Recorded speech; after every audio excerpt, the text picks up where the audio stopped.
Hello everybody. This is another episode of Leader on the Couch. This is a podcast where leadership meets psychology. And as we have promised, we have conversations with real people. So it's not just theory. So today I have another amazing leader that decided and was willing and is taking the risk to sit on the couch. And I'm happy and honored to say that today we have with us Andreas Pollner. He is the general manager of Moderna in Germany. This is a pharmaceutical. He's a leader from a multicultural background and a great experience, and he's a seasoned pharma manager. So, Andreas, welcome. Thank you very much for doing this. Thank you for having me. Thank you very much, Maria. Not a problem at all. Could you give us a little bit of information about you? Yeah, thanks a lot. So I've been in the pharma world for more than 20 years. However, that was not my first choice. So basically, at the end of my university, I was more looking for banking, and I was in the first years of my business career in an investment bank for environmental activities, but also for developing countries. So in this, I clearly learned that a bank can be a great enabler. And this basically then drove me to, I would like to be in the part of where you drive these decisions rather just providing the money and the means. And this moved me to the pharma business. So since then, I've been working in different settings in big multinational pharma companies. And then I had the chance also to move to Moderna, which is a small but also well-known pharmaceutical biotech company, and living this like for a year now. It's great. I'm married, we have one son, and living in Berlin, enjoying also a lot, let's say, the possibilities to travel a lot through the job, while I always like my home base in Berlin. Amazing, fantastic. And what a journey and what a difference to move from the banking to the pharma industry. So if we look at your leadership journey, is there a moment in this journey where that felt insignificant at that time, but in hindsight, looking back, you think it shaped who you are today? Oh, yes, I think there were a number of these elements, because I believe that leadership and also developing a leadership is a journey overall. I think one of these elements was in the situation when there was a transition between moving into, let's say, from a smaller German pharmaceutical company into a big pharmaceutical company, which was through an acquisition. And at that moment in time, I was completely dragged into operational activities, coordinating some of the parts of the merger. However, in hindsight, I only realized then the dramatic cultural shift and also the different, let's say, key values that were important in the new setting. So this was something which only after a couple of years, I would even say, I was able to reflect and to understand what are the means that drive the success in the new setting. How did this merger also shape the overall culture of the new enterprise, and what were the elements there to identify behaviors, but also values and mindsets. And this was very interesting for me, because in the doing, I didn't reflect about that. Yeah. There's, I guess we sometimes underestimate the weight and the impact a culture can have, and we tend to be carried away by the doing, as you said. Yeah. Absolutely. I can confirm on this. Yeah. Wow. So is there a belief about leadership that you had and you have completely changed your mind about over the years in your leadership journey? Yes. I think that that is obviously driven also sometimes by your personality and driven by your view on people. However, I guess when I was a younger leader and became more like a people manager in the beginning and more like a manager who had to lead people, I felt that basically coming also from my education at the university and my family background, I felt like that the best is as a manager, people manager, that basically you create the environment where people can flourish. Interestingly enough, I also assumed that everybody would be basically self-driven in a sense of taking ownership of the tasks that people have. However, that was one of the elements where I clearly understood with also very diverse teams, you have very diverse personalities, and sometimes people clearly like this. They like to be owners, they like to drive the topics, and they want to be quite independent in that. On the other hand, you also realize that there are sometimes people who are not either set up for taking the responsibilities or willing to take them, or just really more happy to have the security of being guided more closely. And shifting into this much more customized and situational setup of leadership was something that I had to learn over the years. It was not something that I would say I had at the beginning. And this really created for me also a more differentiated approach. Hence, it also helped me to expand my leadership capabilities in the different situations with different people. And I believe that this was important for me to learn also not to judge on this, not to assess and say, well, the one or the other is better. I think it's more like this diversity of personalities, and then to find the right jobs for them in where they can perform at their best.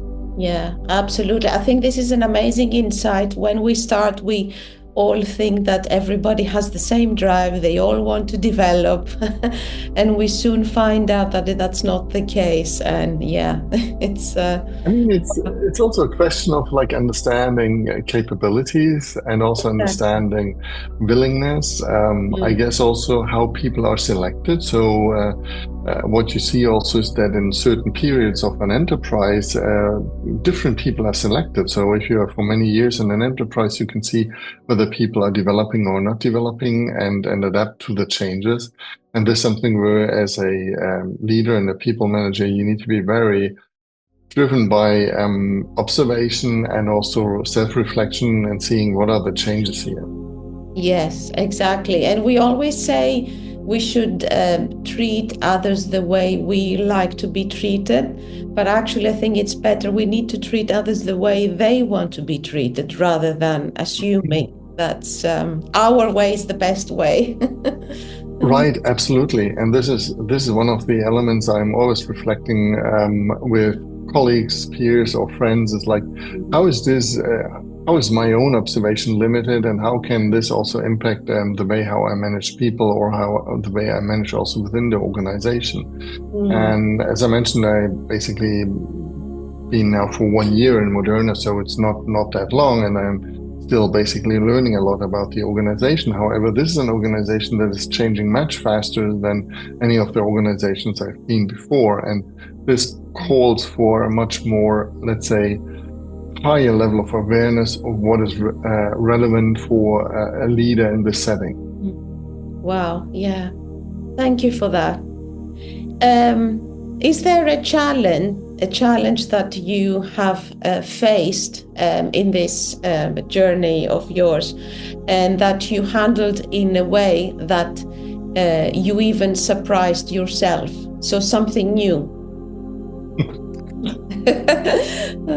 Something new is good. I mean, it was interesting because I had one of these challenges, and it clearly felt uncomfortable at that time. And normally I'm a more positive person, very optimistic, forward-driven. And in that situation, where we tried to set up a corporate venture capital setup for a part of the business. After like 1 year of intense work in a very cross-functional team, basically the board pulled the plug. And this kind of level of how then reshape the whole project created a lot of frustration And I was not used to basically work with such a frustrating event and how to cope with that. So I was, in a sense, negatively surprised by myself to understand, hey, wow, this is the first time a setback where I struggle to find the right way to what do I want to do next and how can I manage this? In hindsight, it was a very, very relevant learning for me in the sense that, firstly, out of the project, that within some of the challenges, you may only observe developments in projects or developments in certain business situations in a limited factor, and I was limited there, and I did not go into more listening mode in a broader sense because I was so much driven by the goal. So that was one of the learnings. The other one was like, it helped me a lot then in future positions and in future tasks to be much more holistic and comprehensive in observing what's going on. Wow. And thank you for sharing that story. It's amazing what we learn about ourselves from new events. So I'm going to ask you now a question about a mistake, if that's okay. Is there a mistake that you've made that, looking back now, you are secretly glad that it actually happened? Oh, this is an interesting one because this is very self-reflective on this one. I have to say, I'm sure that I do make mistakes a lot, and then it's more the question on like how to reflect on this and realize that it was a mistake. I guess one of the things in terms of mistakes was like also how you shape, for example, the portfolio of teams. So over the past years, I had many different teams where obviously you like or you try to shape the task and the portfolio of people in a way that fits to their strength and their capabilities. Now, without realizing that, I brought two people together who were basically not able to work together. Okay. And I didn't realize that at the beginning. So clearly a mistake in the sense that I misjudged characters, strengths, willingness sometimes also. However, what happened then was, and that was very interesting because we then had some team meetings and we were doing some team development exercises and also one of the Myers-Briggs exercises. And interestingly enough, what was a surprise for both of them was they had the same basically letter system matching each other's, and they were completely surprised how this could happen, and had completely different conversations started. And without this, I think also the team would have never realized how important it is to have this open conversation, to have this good understanding of personalities and wishes and let's say mindsets, beliefs. And in the end, I could say I was happy that I had this mistake, because without that mistake, we would have never had this conversation among the team also. And I wouldn't say that they were then the ideal team. However, they were clearly working together and very productive in the team setting based on the joint understanding, which basically came from a mistake on my end to a certain extent. Yeah. Wow. And it's so, out of curiosity, did their relationship change? I assume it changed after that conversation. Did they start working in a more productive way? I'm not saying they started liking each other necessarily. I think what was the clue there was that it created a lot of respect. Okay. So the whole exercise firstly started with the respect. And secondly, it also helped that everyone was very clear on, yes, this is exactly like how we need to think and how we need to frame, for example, situations. So having the individual more sensitive to each other was helping a lot. And again, yes, we had still some tensions and things like that. However, the working with these tensions was much more productive. Yeah. Wow. That's so interesting. if we look at your own personal habits and mindsets, Andreas, is there anything that you feel you had to unlearn to get where you are today? I guess yes. From a mindset point of view, or from one of my typical habits, I by default I'm more driven by a, let's say, consensus-oriented style, looking at maybe more like a harmony between people.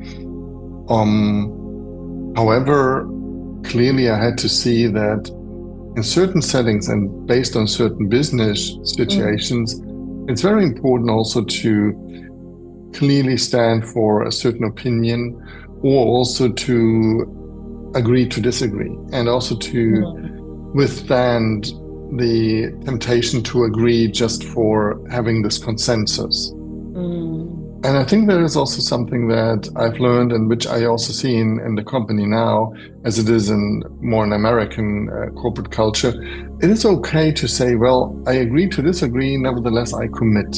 And I commit on what's the overall course, and I commit to the goals. And this is something that I would say in the beginning I hadn't had like this. And this is also something which I guess helped me to thrive.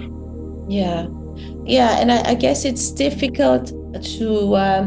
I'm wondering sometimes whether, if it depends on the topic as well, because if it's something that might go against our values, that might be a different conversation.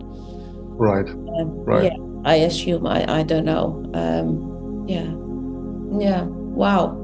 Thank you. So, if we're not going to do this, but if we were to do this and let's say shadow you for a week, so looking over your shoulder, what do you think would be we could learn about leadership that we wouldn't be able to read in a book? Well, I think that's always a topic which I like to reflect, because when I was a student at university, I had a little internal consultancy project with a fellow student, and our task was basically to look at the administration of the university and to identify, and we were basically shadowing for a couple of days the president of the faculty, the decan, and he was then basically asking our feedback. He wanted to understand, like, what's he not observing? And when I reflect this on myself, like, how is my day and how has the interaction changed? What I think what you would observe is, first of all, I have a different understanding of meeting now. So I guess in the past, and especially during the Corona period, I changed this attitude. In the past, I felt like that meetings were sometimes just a necessary means. And I was sometimes very happy to have my focus time undisturbed and to work on certain topics. Now, especially during the pandemic, when it became like a constant meeting online, I understand, and this would be something that people may shadow then, is I try to use basically meetings as my management style. So this is also nice when I'm now in this hybrid situation. I try to be a couple of days per week in the office and obviously a couple of days in the home office like now. I try to make sure that we have these often very spontaneous 5-10 minutes meetings where you can clarify, where you can also discuss certain ideas. And especially when it comes to a creative process, we all understood, and we try to build kind of collaboration days every month, that we need these interactions in person, and at the same time, for some of the more efficiency-oriented, result-oriented guided meetings, we do it online. But this is really a change for me, and this is something that Roman would observe. It's a lot about using meetings in a different way. And the second topic might be, I guess I'm sometimes very spontaneous and impulsive. So this is something that many of my colleagues learn to manage with myself. However, this is also something where people get inspired from. So sometimes I get mixed feedbacks on that, but general is pretty positive. To say, hey, yeah, I haven't thought about this, thanks, and or we have quick chats or quick reflections, and it's sometimes just a couple of minutes, and this is value for both of us. That absolutely, yeah.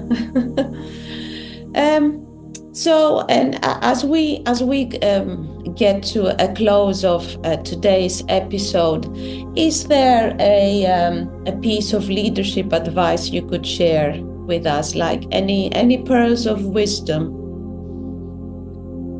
What I observe very often with my peers in terms of leadership and also in discussions with the teams and the colleagues is,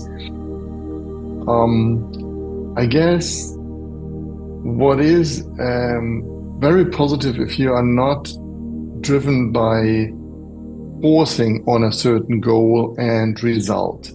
This creates automatically a stiffness from what I observe with many of my peers in terms of being so dramatically focused on a result or on a certain outcome or activity, which then creates a typical tunnel. And what I've tried and what I can only see as something that helped me a lot, at least, was finding again and again a level of relaxedness and relaxation while being very attentive and very driven. Clearly, I don't manage this all the time. However, I think I perform best when I have this balance, and this is what I also try to strive, whether it is based on my own recreational exercises or when I try to find also this right environment. Stiffness is something that I've seen now where people really try so hard to achieve a goal, and because of that, sometimes they clearly miss it. Yeah. That's quite fascinating for me. Amazing. Thank you. That's very insightful. Very insightful. So, thank you very much, Andreas. I don't know if you would like to share anything else at the end. I have really, really appreciated your insights. Thanks so much. No, I think I really appreciated also your questions. Very thoughtful question. I think this is part of the leadership, and driving self-reflection is so important for us as leaders. And this is what I would like to inspire everyone. Great. Thank you very much, and hopefully see you soon. Take care. Thank you. Bye-bye.